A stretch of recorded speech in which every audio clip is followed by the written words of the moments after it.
Hi friend, మీకు ఈ video నచ్చినట్లయితే ఈ వీడియోని లైక్ చేయండి, సబ్స్క్రైబ్ చేయండి.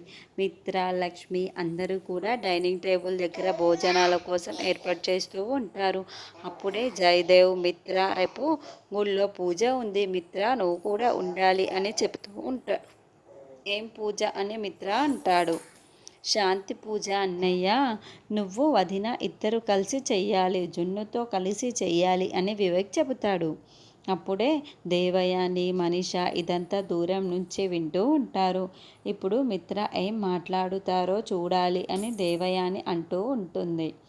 అప్పుడే మిత్ర తింటున్నవాడు కాస్త లేచి, ఏంటి, నేను నిన్ను వద్దనుకుంటున్నాను, నీతో కలిసి ఉండాలను కూడా అనుకోవటం లేదు. అలాంటిది నేను నీతో కలిసి పూజ చేస్తానని ఎలా అనుకున్నావు? జున్ను ప్రోగ్రెస్ కార్డులో ఏదో సంతకం చేశాను కదా అని చెప్పేసి నేను అన్నీ చేస్తాను అని నీ మాట వింటానని తక్కువ అనుకుంటున్నావా? నీ తెలివితేటలు నా దగ్గర చూపించకు లక్ష్మి.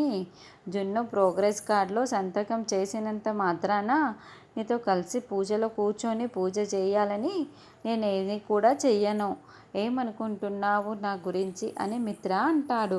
అసలు నీతో కలిసి జీవించడం నాకు ఇష్టం లేదు కాక లేదు. నేను నీకు విడాకులు ఇచ్చేస్తాను అని మిత్ర చెబుతూ ఉంటే లక్ష్మి చాలా బాధగా చూస్తూ ఉంటే అరవింద చాలా బాధగా వింటూ ఉంటుంది. అప్పుడే దూరం నుంచి అబ్బా, భలే మాట్లాడుతున్నాడే మిత్ర అని దేవయాని అనుకుంటుంది. ఇది జస్ట్ ట్రైలర్ మాత్రమే ఆంటీ, ముందు ముందు పెద్ద పెద్ద సినిమాలు ఉంటాయి. లక్ష్మికి ఇదంతా అర్థం కావటం లేదు. ముందు ముందుకు రుచి చూపిస్తాను కదా అని మనీష చెబుతూ ఉంటుంది.